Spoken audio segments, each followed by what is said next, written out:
It's Wizards versus Lesbians, a podcast for your ears. Hello, and welcome to Wizards versus Lesbians. My name is Isaac. I'm Alexis. And today we are talking about Catfishing on Catnet by Naomi Kritzer. Would you like to go first, or shall I? I can. Go for it. Stephanie Taylor is a teenage girl who's been raised on the run from her terrible father, who may or may not have been an arsonist and attempted murderer. And the one constant in her life as she moves from town to town with her mother is her online friends. But secretly, one of her chat room friends is actually an AI. And her friendship with the AI and also burgeoning romance with the girl in the newest small town that she's arrived in both progress. Various secrets are uncovered, and there's some drama. Yeah. No, I have nothing to add to that. There are wizards in this book. There are lesbians. Mm-hmm. I mean, wizards in this case, if you define, people with software powers that are honestly fairly plausible today, but just this is a 10 years in the future kind of book. So yeah, I was going to say that we are in the very near future here, and we'll get into the mechanics of that in a second. But the AI is in fact called a wizard at one point. The real wizard is a parental figure. Yes, indeed, as is so often the case. Alrighty. Why should you read this book? I liked this one a lot. Yeah, it's good. Yeah, it's a good book. Short. It's good. It's a nice little thriller, YA thriller. Mm-hmm. I thought that its depiction of the way that kids these days talk to each other on the internet was pretty accurate. Based on you, an almost 40-year-old. I mean, who interacts with kids on the internet a lot. And the pregnant pause after I said that encapsulates one of the book's major underlying tensions. More on that later. I didn't mean it in a creepy way, okay?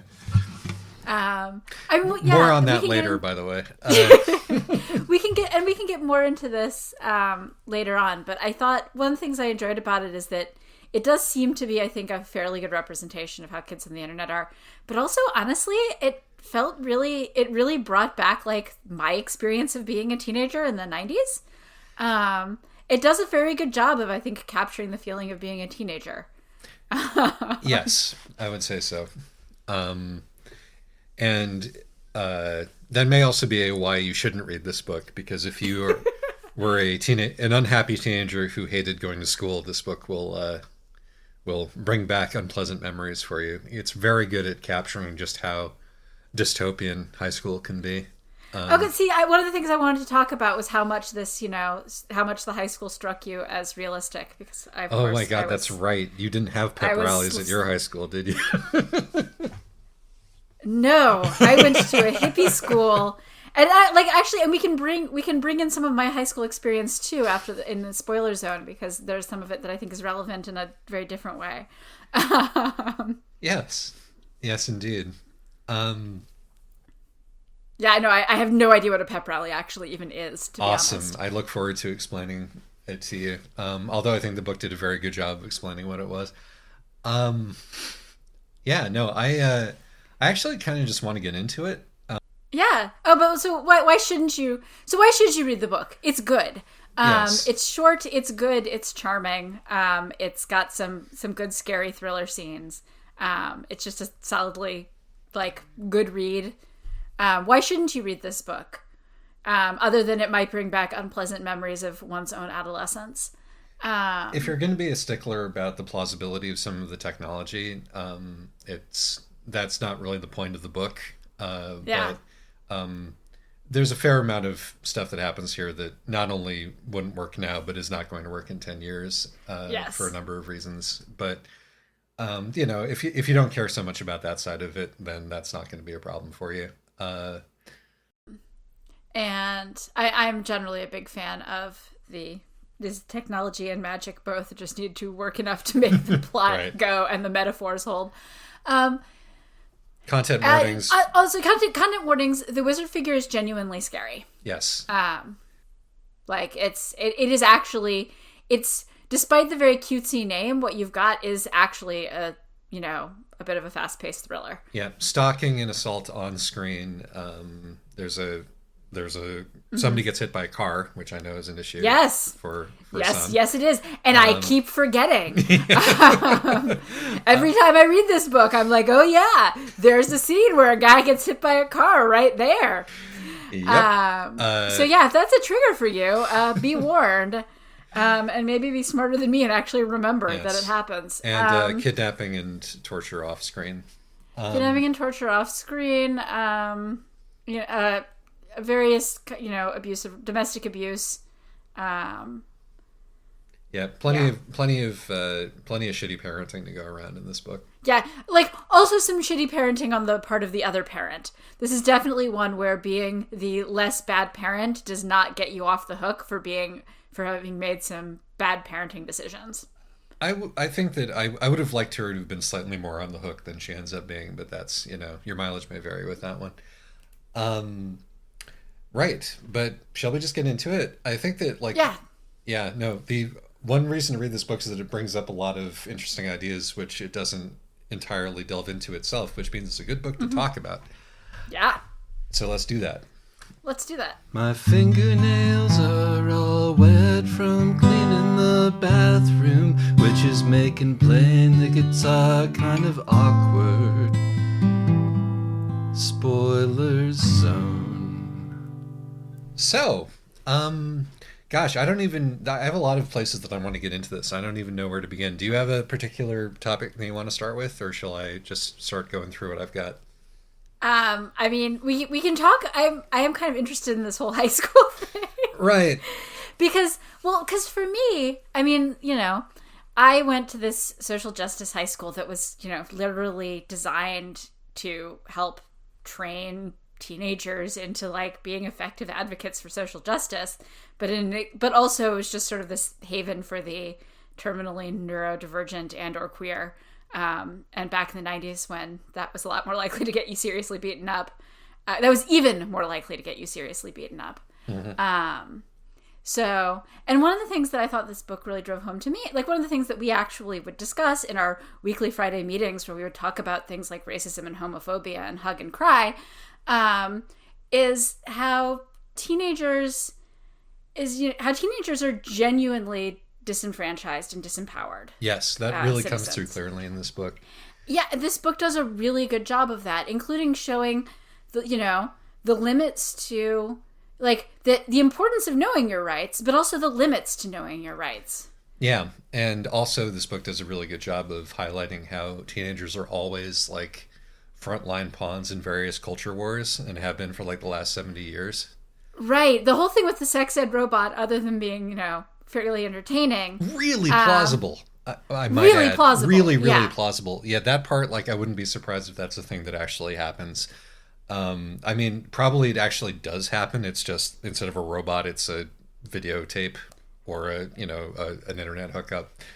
Well, and it's certainly this. I mean, it is kind of distressing to me that more than 20 years after we both graduated from high school, that like whether or not you can discuss, like abstinence-only sex education and gayness are still like this week headline making things about whether or not you can discuss these things in school. Which is one of these things that makes there's some ways in which the book's near future is not very plausible, but this is the one of the ways in which the book's near future is extremely plausible. Oh yeah, all the social stuff in the book felt really correct, and all of the actually, I'll get into my sort of peeves with the book, but like all the social stuff seemed correct. The stuff about how social media and technology are affecting all the sort of social dynamics in high school also felt really correct.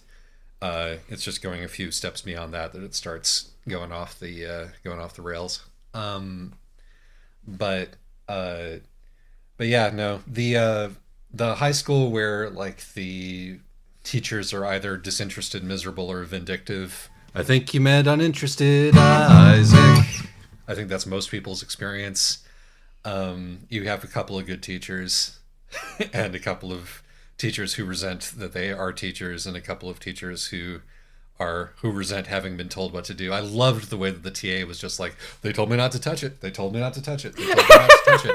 That felt... Yeah, I enjoyed how the TA was kind of like, nope, they told me not to touch it. I'm just going to sit back and let the drama happen because I can't touch it and you also can't touch it. Right, exactly. My sole job here is to make sure that absolutely nobody touches the sex ed robot, even if it's going off the rails and like quoting Dan Savage. It's the fantastic absurdity of going of top-down rules in education about what you can and can't say and how that actually plays out at the individual level. I thought that was a really good, sort of shot about that.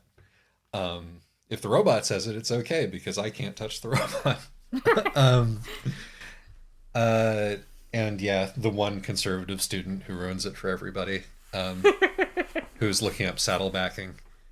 Yes, this was so clearly written by somebody who reads The Stranger, even though the author is based in Minneapolis and has not lived in Seattle. I don't think. If she's lived in Seattle, it was a very long time ago. The Stranger got a shout out in this. The Stranger got several shout outs because saddlebacking is was coined by Dan Savage. But a lot of stuff. There were plenty of terms that were coined by Dan Savage that people repeat these days without having known that they were coined by Dan Savage. That's fair. Pegging is just the word for pegging at this point. I don't think anybody knows that he came up with it. That's a good point. But yes, then also an alternative newspaper based in Seattle picks up the sex ed robot story because honestly, Slog totally would pick up the sex ed robot story. Yeah, I enjoyed that. So. But yes, no, a pep rally is when you and all the other students in the high school get herded into the gym and you are encouraged to shout for a half an hour to an hour to pep up your school spirit. It's exactly as fascist as it sounds. I do have to say, one time all the students in my school got herded into the gym, but that was because the teachers had decided that they really wanted to perform a drag show as like a surprise gift for us, so they did. Yeah, no, your high school experience is extraordinarily unusual, and I just want to highlight that. Even among those who went to alternative or private schools, I think your specific experience is very unusual. Yeah, me and the 65 other high school students. Yeah. Yeah. No, I went to a bog standard public high school, albeit one in a medium-sized city, but there was a lot that I recognized. You're in a medium-sized liberal city, sufficient that didn't you guys get picketed by Westboro Baptist Church at one point? We did get picketed at Westboro Baptist Church, but I repeatedly got in trouble for not standing during the Pledge of Allegiance. It's like the Westboro Baptist Church did picket my high school, but that was in 2010. Long after I graduated.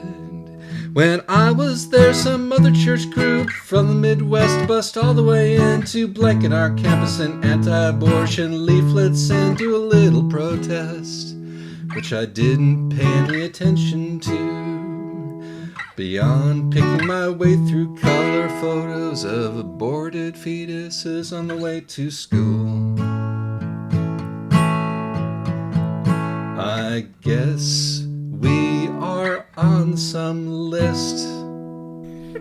I forgot about the Pledge of Allegiance.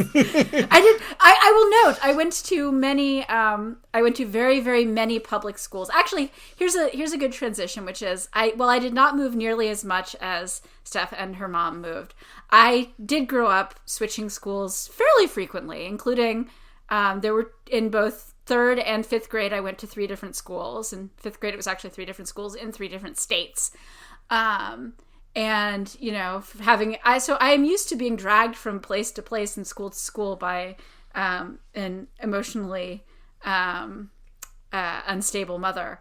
And I thought that, the thing about reading, for me, of course, I was lucky enough to get to go to my high school, But the thing about, reading this one book for the third time, that did very much strike true. Like, moving from school to school where you develop these weird gaps and these weird overlaps. Yeah. And I thought that was very well thought out. God. I remember reading The Scarlet Letter as it's a highlight in my memory as one of the worst times that I ever had in school in English, which was my favorite subject otherwise. And the idea of having to do it 3 times, just like that is just right on the head as far as like individual dystopias. Yeah, so I think plunged into hell. Yeah. So I mean, it just there's a lot of things that I think very much capture the sort of personal emotional resonances of our human protagonist's experience, because it's a split POV. I thought in general were just very well done in this book. I agree. The parts that I could relate to seemed very accurate, and apparently the parts that you could relate to also seemed very accurate. So yeah. So speaking of the parts that I can relate to, one of the things that I do with my time is that I'm the mod of a Discord server, which does not currently have any minors in it, but has had a couple of people who were minors, who were about the age that the protagonists of this book are when they joined my server, and many of these people had difficult relationships with their parents, or their parents were outright abusive. And so you sort of, for that and for a number of other reasons, I've sort of got to see how people like bond around this stuff and how people communicate around this stuff. And also I have been in the experience of being the grown up in the room who's trying to help, which I feel like this author must have also at some point. Author's dead, but like for me, the issues that were interesting, like, were pretty much unrelated to the AI being an AI. I mean, and more just that feeling of, I want to help, I have some resources, but you just can't fix people's lives for them. Exactly. And it's like I thought about the Murderbot books while I was reading this, because it's kind of hard to do an AI without having it be autism coded, and I think that this one certainly was. Yes, I mean, between Cheshire Cat and Murderbot and Breck, you really have your trio of asexual autistic coded AIs. And so like you sort of had the feeling of,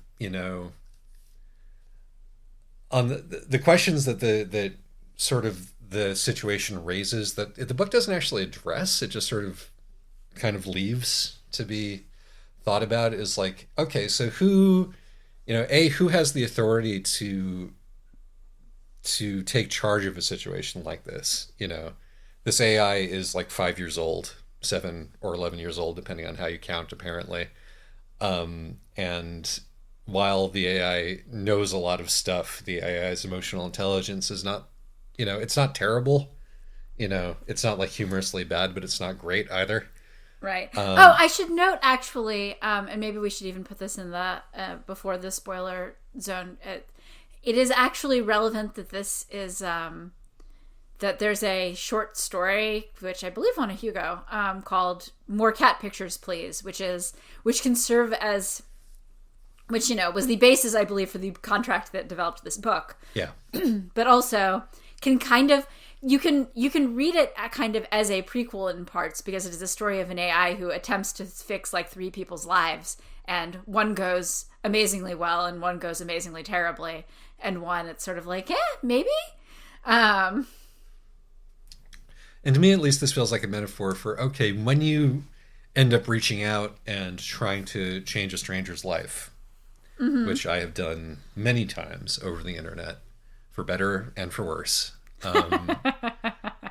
You are always, first of all, you're asserting a certain kind of authority. You're like, I think I know better than, and I think that I can tell this person what's going on with them. And sometimes you're right and sometimes you're not. And I was sort of raised to just do that regardless. That was my mother's way of interacting with the world. And so it's like my first instinct in a lot of these situations. And like I think that it's really there are a couple of things that are really telling about this AI. One of which is that it really wants to teach, and in particular wants to teach sex ed. And it's like, okay, on the one hand, the sort of the textual reason that it wants to teach sex ed is that, you know, it wants to, you know, people are wrong on the internet and it wants to fix it, which is an impulse that we, you know, or people are wrong in this case in person. And it wants right, to fix exactly. it, but this is an impulse we can all share, and like this is an area where there's particularly a huge amount of misinformation and information that's being deliberately concealed from people, and so it's like I will share information. This is an uncomplicated good. Meanwhile, it is sharing all sorts of filth with underage kids. And so there's that aspect. And then there's the sort of, then there's the way that the AI keeps insisting that teenagers are a lot more interesting than adults. And it's like, if this was a human being in this position, like, you know, even that would be creepy. That would be real creepy. Right. Like, and, you know, a super hacker human being, or, you know, who could do these things to help, or just simply a very rich human being who could do these things to help. Right. Which is sort of the real world analog. You do get like people like that sometimes on the internet, but often they turn out eventually to be sexual predators. And so it's a little bit of a cheat in some ways to make this a bodiless, asexual, right. You know, sort of somewhat emotionally somewhat childlike artificial intelligence who, exactly. You know, who's incapable by its very nature of being a sexual predator. Exactly. Because like a problem that I have, you know, or that I'm always conscious of when I'm in these situations is like, I'm not going to be talking to any of these kids about sex. Oh my God. You know, it's like, we're not going to be talking about sex in the room when there are minors in the room. We're going to avoid even the appearance of impropriety.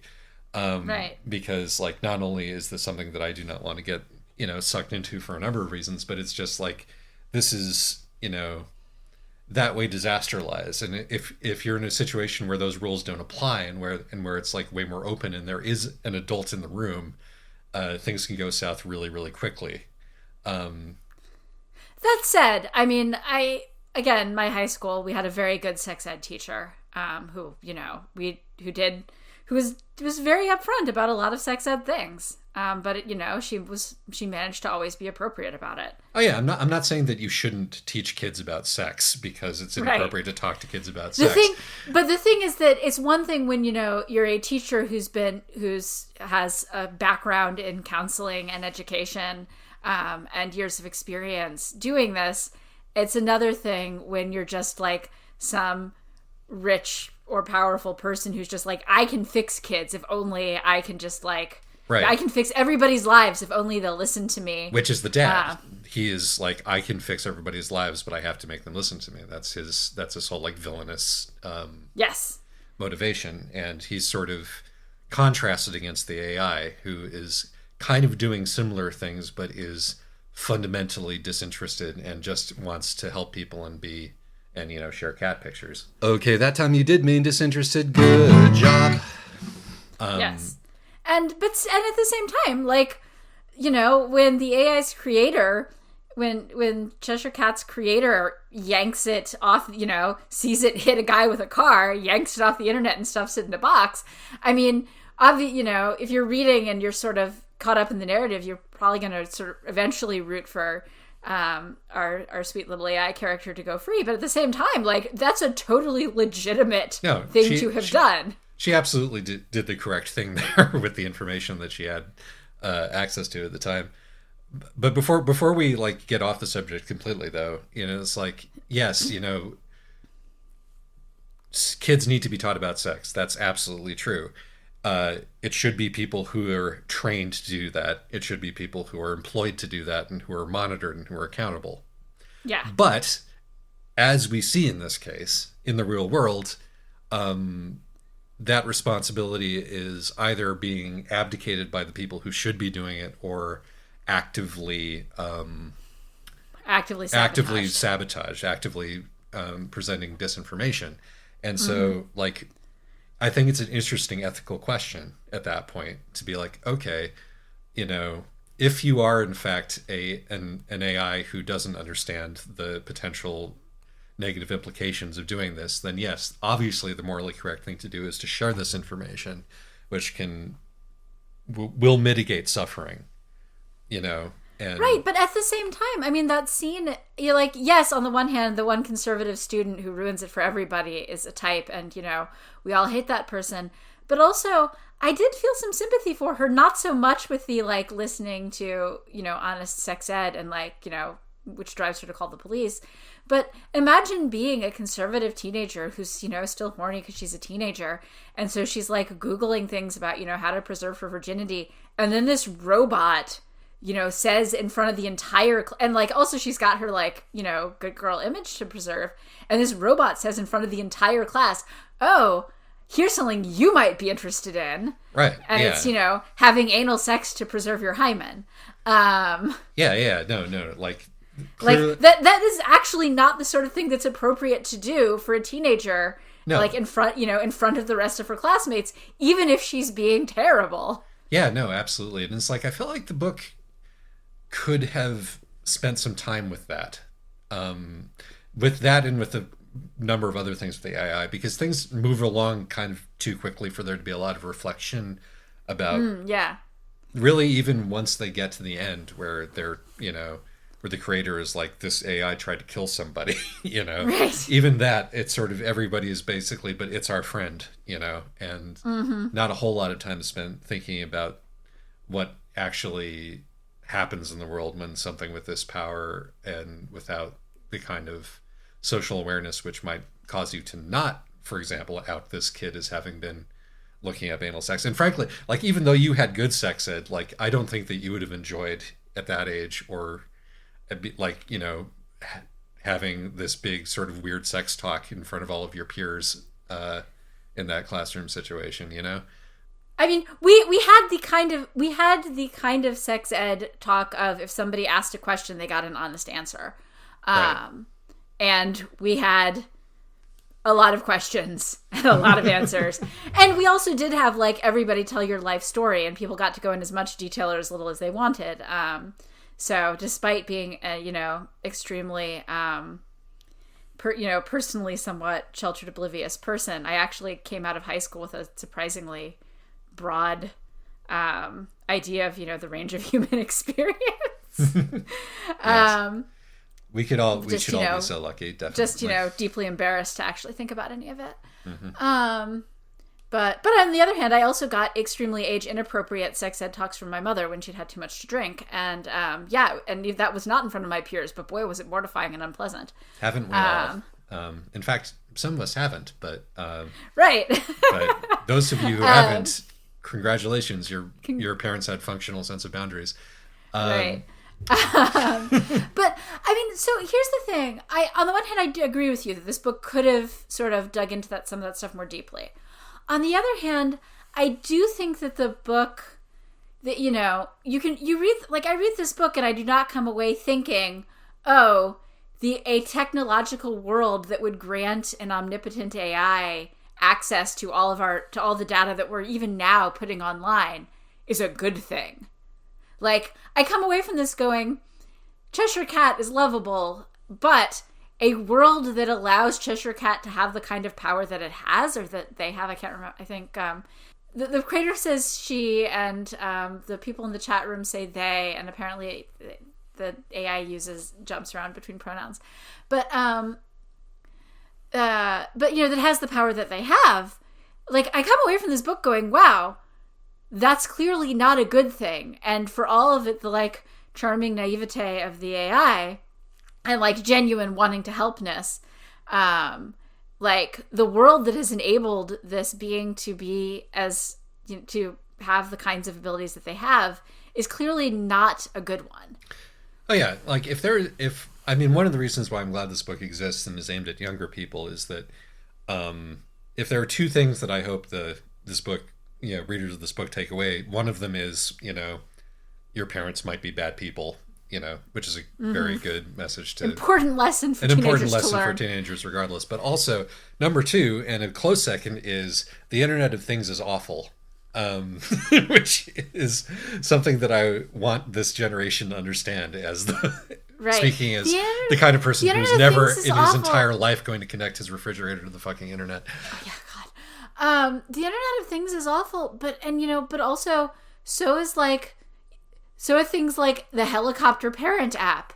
And for that matter, so is being so onto social media that, the idea that being super on social media makes it easier for stalkers and your terrible parents and scary people to harm you. That is a valuable thing. I mean, as you have your viral Tumblr post about why you don't give all of your personal information out to anybody who, asks anonymously. Yes. And,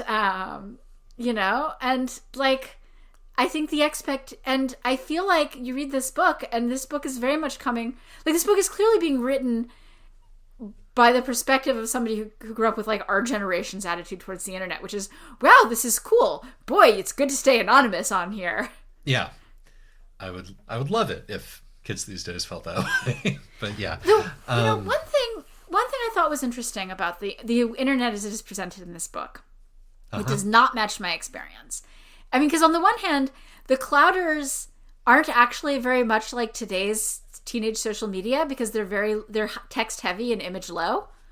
People can upload images to share, but they actually reminded me a lot of IRC. Well, you're not on Discord as much as I am. And I'm on Discord a fair amount, not as much as you are because you're on Discord a lot, but no, they are kind of like Discord as well.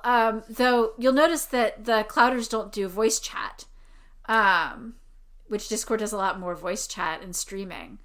But anyway, it was it is a particular kind of internet that's not the other kind of internet that a lot of teenagers are on, which, is Instagram and TikTok and Snapchat and the ones that are very visual. Yeah. I mean, part of it is that this is one of the things the book recognizes. The AI, part of the whole business with the AI is that it sorts people who sign on to the service into little channels, or clouders as the book calls them, which, where people have things in common. And so that's what made me think of Discord, is because Discord in itself is nothing. It's just once you get into into these various little rooms, which are self-selecting. Then you can find your own clouder of, exactly. And it definitely attracts, I think Discord, and part of this is just because you only see the side of the internet that you yourself are interested in looking at. So this is confirmation bias all over the place. But I think that in the book, the people who are attracted to this are more verbally oriented. A lot of... Right. And the fact that the text-based chat is full of all of the, queer, neurodivergent, non-binary, and trans kids is... That seems very much in line with my observations of the internet. Discord is not all about the voice chat. And in particular, there are a lot of trans people who, or, just in my experience, who are not particularly comfortable, particularly at first when they don't know you, of putting their voice out there to go with their presentation in terms of their gender. But anyway, we're getting aside to the side of the point I wanted to make, which is, that the thing about this that that seems very different from my experience with the internet is everybody being the same age. Because that's very different from yours and my experience being a teenager on the internet. Because I feel like we're of the generation where when we were teenagers on the internet, there were also a lot more adults on the internet to interact with. I mean, I learned email etiquette and things like that from a bunch of kind furries on webcomic mailing lists. And they were all in their 40s. Yeah, well, it's in my, my major online experience right now is being the old guy in a chat that's full of younger people, Right, and there's no old guy in the Clouders. The Clouders are very much sorted by age. Except, of course, that the AI is the old guy in all the Clouders, or at least functions that way as the person who, the person who does the conflict resolution is the AI. The person who, steers conversations away from bad places is the AI. The person who, does crisis management is the AI, which is Right, the but role the AI that is is generally It's fulfilled generally- by the older people right. in the chat, Right, but at the same time, it's still very different. I mean, the idea that there's the, because Cheshire Cat complains, oh, the adult chat rooms are all, people talking about mortgages and weight loss programs. I don't know where that exists on the internet, but maybe that's just because I'm not... Facebook, I assume? I guess. I don't know. There are plenty of boring teens with boring hopes and boring dreams.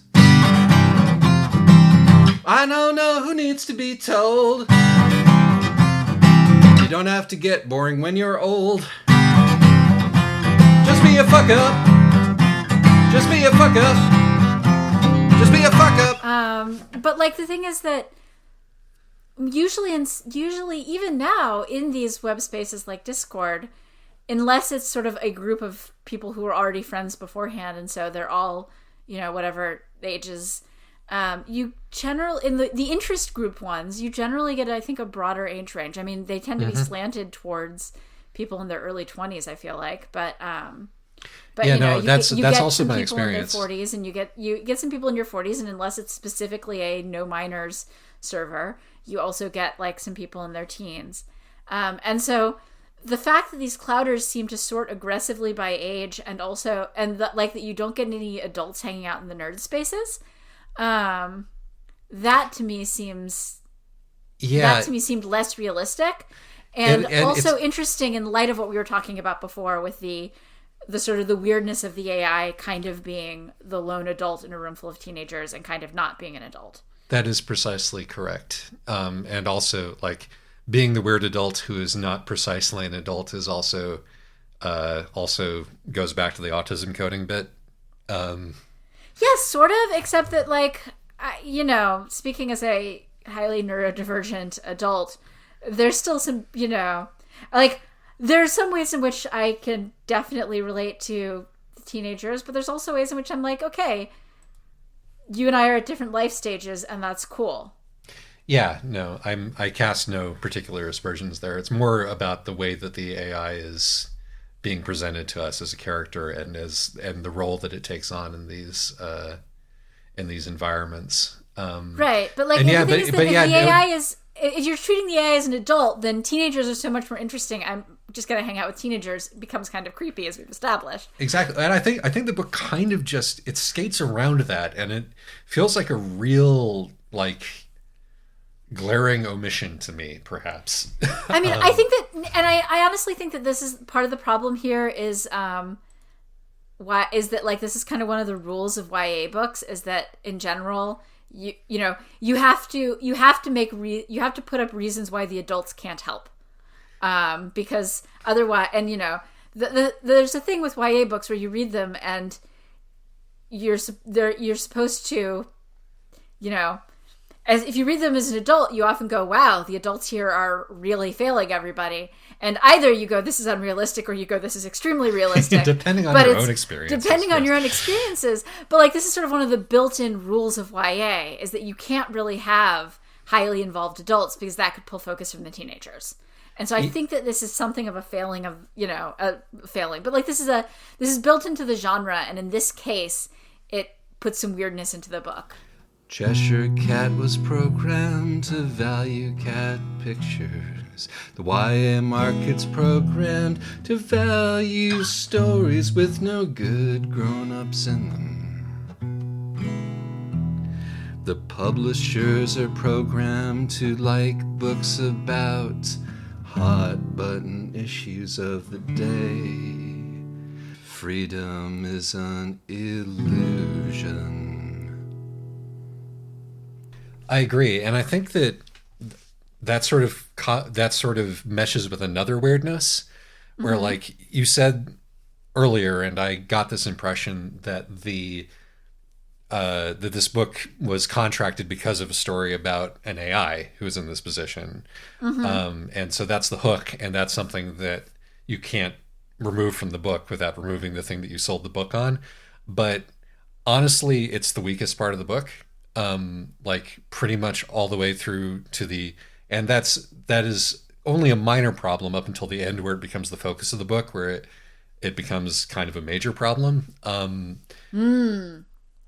It's true. Like Stephanie's plot lines are just much more interesting. Far more rich and interesting and well observed and realistic. And like, once you get to and this is, by the way, is a it's what I think of as the early 2000s webcomic problem. Is like when the stakes go from the personal to the global, it's kind of hard to keep carrying, even though you think it would go in the other direction. This is not even just, this is also actually true of JRPGs. Like the amount of JRPGs that I've abandoned right before the final boss battle, because I'm like, actually, now that we're fighting for the fate of the world and not like the interpersonal relationships of these people, I'm actually way less interested, and I'm not going to bother breeding chocobos. Exactly. This is simply one more reason why FF6 is better than 7. An argument only people my age will ever care about. Now, it's like I would want more time to have been, spent with Stephanie. The reckoning between Stephanie and her mom could have been a lot more, and we didn't need even though, like, to this book's credit, like the climactic action sequence, which every book is required by law to have, was at least brief and funny. Yes. With the pizza, the pie robots and such. But all of that would have, if the book, it didn't need it. I would have liked this book a lot more if we didn't end up in that spot. And it did have the odd thing of making, because the thing is that the book's absolute scariest moment is when Steph goes up to the cop and her dad, and she's never even interacted with her dad before. All she knows about this man is that he may have tried to kill her mother, and that they've been on the run from him her entire life. And and she goes up and she's like, this man is a stalker. And the cop like smiles at her dad and is like, you're right, she came up with something wacky. Yeah, no, and it's like absolutely true to life, chilling, nobody's going to help you. Right. I think that there's another version of small town cop. And also, like, they're in a small town, so you can't just like disappear into the anonymity of a city. Right. There's another version of this book without the AI in it, where what happened was that the car driven by Rachel is the one that comes back and hits him, and they have to go on the run together at that point, and things just get scarier and scarier from there, and it may or may not work out in the end. The thing is that there are some nice moments, like there's some nice, having it be a voluntary thing that Rachel is taking her all the way across, like halfway across the country to rescue her AI friend, means that you get some good like relationship development moments between them. True, but it also means there's a lot of very highly compressed making people believe something that's ridiculous, which is incidentally my least favorite thing in exposition, when you're telling the character something that doesn't make sense and they're like, I don't believe it, which is the sane human response. But then everybody eventually has to believe it, because if they don't, then there's no book. There's a plot. They do speed in this book. They speed that along fairly quickly, at least. They do, yes. Straining credulity in the face of, but for the sake of better pacing, which I would prefer as an outcome. The thing is, like, honestly, I like a lot of my friends were, because I had a lot of friends who were who were neo-pagans and practicing Wiccans and things like that. And they would say things and I would be like, okay, sure. I'm totally willing to believe that this magic is real. Because like, that is one of the things about being a teenager, right? Yeah, no, everybody's brain is open and things can fly in. And like, and also that sort of, okay, we are friends.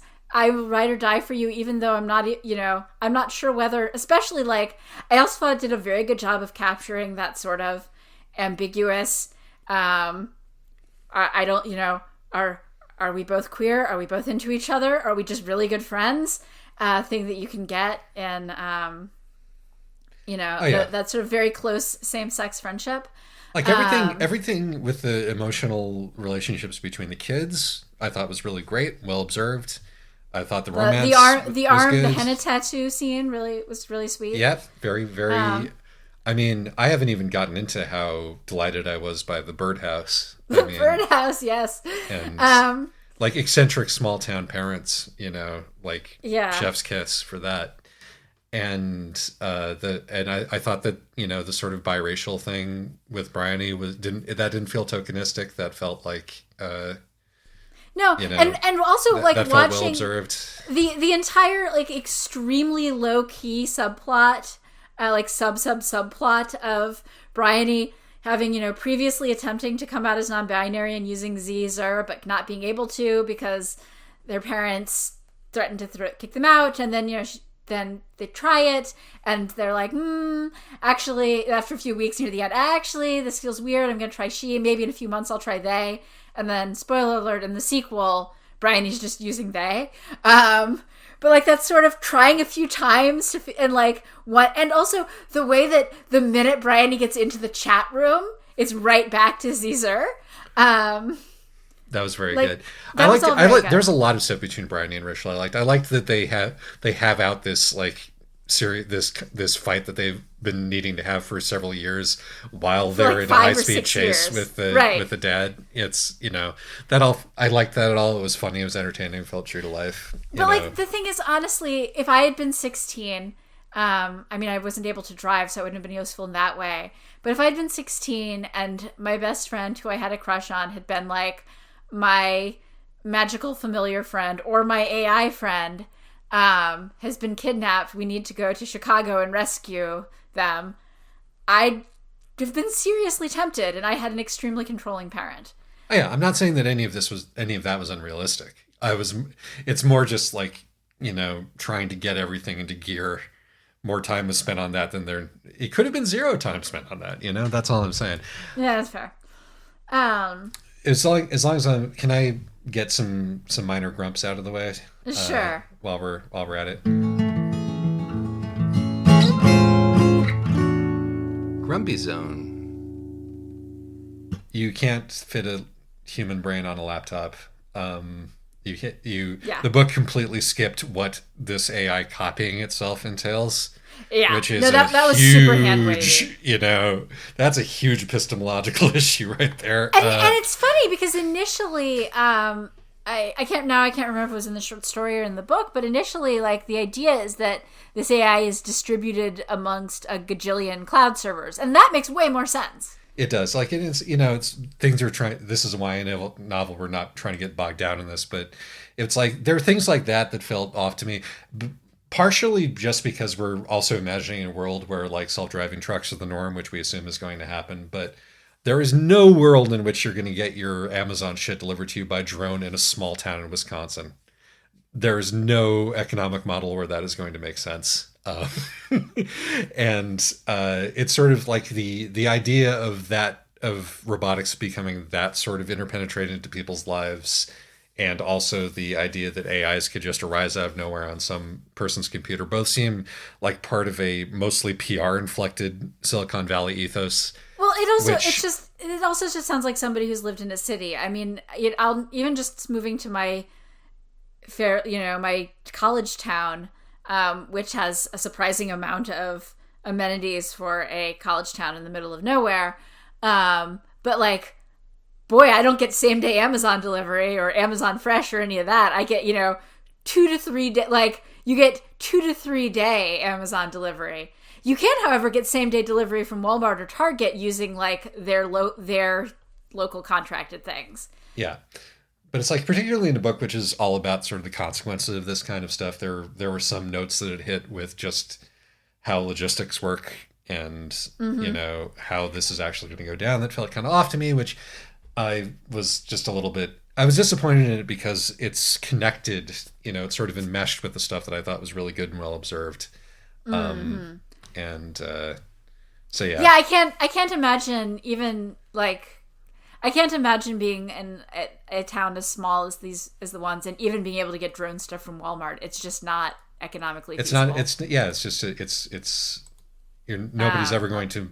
Nobody. In fact, outside of like a really dense, really high tech zone, drone delivery doesn't make any economic sense. It was a publicity stunt, and it will always be a publicity stunt. But anyway, listen to your friendly local mail carrier / podcaster here. If there's if you want to hear about shipping logistics. But yeah, no, and I did feel like the complete sort of isolation and of the small town. It did not. I feel like the unevenness of technological development, the way that you'll get something, there's some things where small towns have access to everything that you have in the city, and there's some things that small towns will never have access to. Yeah, did not quite make it through in this book. I mean the first. Can you? I'm just wondering if you can guess where the first time I was like, oh, this person doesn't actually know what small town life is like entirely. The first like wrong note that I heard. No, I don't. I have no idea. What was it? The access to a variety of art supplies at the art class at the high school. Oh, yeah, at the public that makes high sense. school. Yeah, no, Yeah. not a chance. Not a chance. Right. Yeah, I mean, that would have definitely been here's some colored pencils and some off-brand crayons, right. And and you want anything else, you bring it from home. Pretty much, exactly. Tempera paint. But as a general matter, there was a little bit of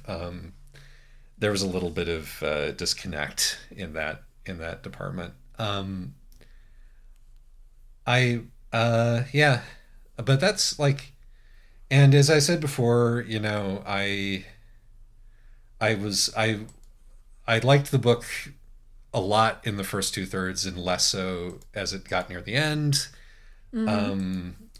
I'm not. Yeah, because I was going to make this point before, and then I got sidetracked. Is one of the problems with the robots all showing up to stop the dad is funny, but it didn't quite strike true because partly because knowing him, he would have shot some people even surrounded by robots. Like as the robots are breaking in, he would have been shooting people.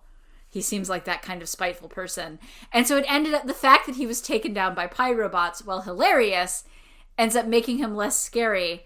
And it makes him more of a cartoon villain that he ends up like covered in plastic wrap, Right, because the thing is that before that he's genuinely scary, and in many realistic ways, like the fact that he's a fairly good hacker, but the thing that actually makes him scary is that he's very charming and good at smooth talking people. Like that's a very good wizardly villain right there. The way that he has like perfectly plausible stories and gets everybody around on his side, and the way that he's got enough money and access that he can show up in a tiny town in Wisconsin fairly quickly. Yeah, and it's like. And there's also just stuff about how it worked logistically that, once again, as it gets into more and more stuff about the technology, it starts to drift more and more. It's like her creator is like, well, I'll be able to explain away the pie robots, like that I had a thing in it. But are you going to be able to explain away the hijacking of the truck? Right. It seems like a sort of film set piece that... It did. You're right, because it kind of like the thing where you've been talking about before, where it seems like books all need to have that movie climactic scene that would work great on film, right? And this very much had that, and it is a bit of a jarring note in an otherwise quite good book. Agreed. I will say that I feel like the second one, in some ways, is not as good, but I think it does a better job of leaning into the sort of technology bad and complicated. I'm certainly like this book enough that I want to read the sequel. I think we should do the sequel on the podcast. Which is great. We will definitely do the sequel on the podcast, especially because I believe that the sequel has been nominated for whatever the not a Hugo YA Hugo is. The official, not a Hugo is officially in its title, so it's not a Hugo, but it's announced with the Hugo Awards and it's voted on with the Hugo Awards. Yeah. So definitely worth doing, since so many of our alumni have been nominated for Hugo Awards, which It's true. And Nebulas. This has been, you look at the Hugo and Nebula balance over the last 2 years, shortlists over the last 2 years, and the Wizards versus Lesbians. It's a good moment. Absolutely. No, we are definitely we definitely sat on the right zeitgeist. A couple of other notes I want to make before we wrap up. If you liked this book and want to lean more into the being a scared, alienated teenager with bad parents bit and less into the AI bit, I would. If you haven't read Linda Berry's one novel, Cruddy, content warning for absolutely fucking everything, but right. It's true. There's a real Linda Berry vibe to this book. To the teenager side of this book. That's why I was reminded. But I will also, if I have a chance to big up Linda Berry, I will not pass up that chance. Definitely not. My high school put on The Good Times Are Killing Me as a play. I know. I was jealous. I don't know how you sum up Linda Berry in a single jingle. She is possibly the best comic artist of her generation. If you look at Matt Groening's early books, there's a dedication to her in every single one. Go read the Freddy stories. And this is just completely, it just made me think about it, about Light from Uncommon Stars. I wonder what decisions are made in terms of which brands to explicitly mention in the book and which not to. There was a sort of, it's like we talk about some real world stuff here, but we also there's the people in the chat are like, I expected Little Brown Bat to look like Elvira, basically, but they don't say Elvira. They make up somebody else. And, I don't know if anybody that age would know who Elvira is in the first place. Right, which is possibly why they didn't say that, because it's possible that, that it originally said Elvira, and then the editor was like, I don't think that that our target demographic will recognize this reference. Yeah, that is probably what happened. I wonder if Uncommon Stars said Undertale before, but there was some sort of will people know what that? But of course they will. I mean, but that book wasn't YA, so maybe the idea was that the adults wouldn't know. Maybe the adults would know. Yeah, it was very odd that Light from Uncommon Stars didn't just say Undertale, but sometimes people avoid if you avoid the name of a specific property, then you have an excuse to describe it. I suppose that is true. If you true. just say Undertale, then the people who know what Undertale is will be like, great, this is Undertale, and the people who don't know what Undertale is will be lost. Versus if you say, a video game where you're, I can't remember how it's described, but it's clearly Undertale, where you're in the underworld and all that. Then the people who don't know what Undertale is will go, oh, interesting. And some of them might even go, oh, I wish there was such a game. And then maybe they'll Google it and then they'll find out about Undertale and they'll be happy. Even if they're not, they'll just go, oh, okay. And the people who do know what Undertale is go, I got that reference. And then they feel special. This book had it both ways with Birdhouse in Your Soul, which I appreciated. Right. Yes. Boys, I remember you messaging me and being like, Birdhouse, They Might Be Giants is mom music now. I mean, it is. There's no way around it. They're older than we are, and we're old. Yeah. So,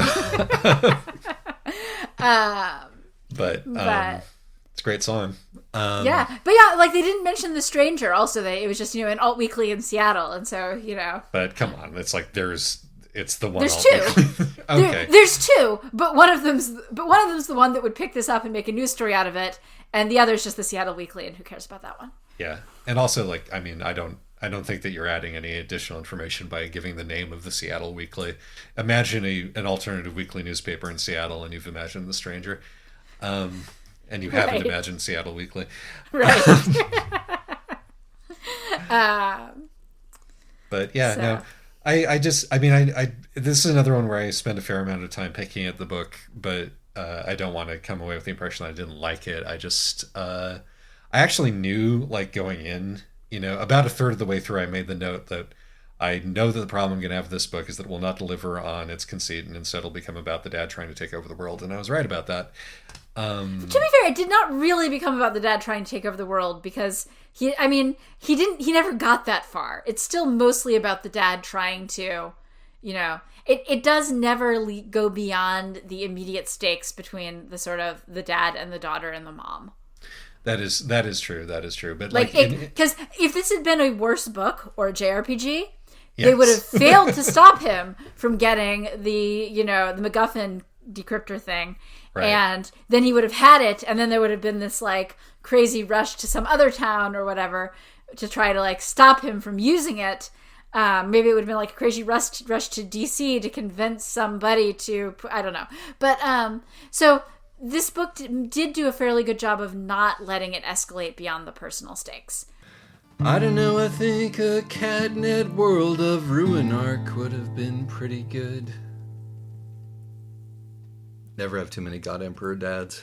Agreed. I think even as it starts to go off the rails a little bit near the end. Within the strictures that were imposed upon it from its genre and the circumstance of its creation, I think it did a very good job highlighting not only highlighting a lot of really important issues, but being an entertaining and honest feeling story about some kids having a tough time. And like the unique terror of not knowing what happened to your internet friend who has disappeared.